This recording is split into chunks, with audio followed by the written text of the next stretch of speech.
Sabay hiba diálogo ng extenso e com a organização em comunidade.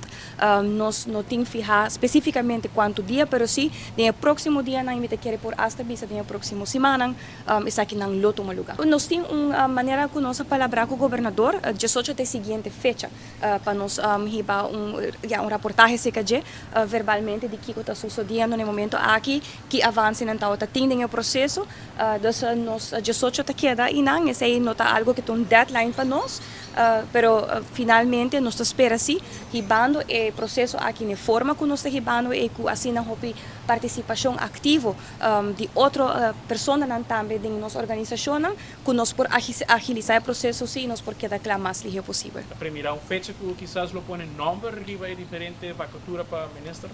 Bom, ainda não, esse não está definido, pero nós espero que pronto lo tem claridade a revisar. O nome na hora mandar acaba assim?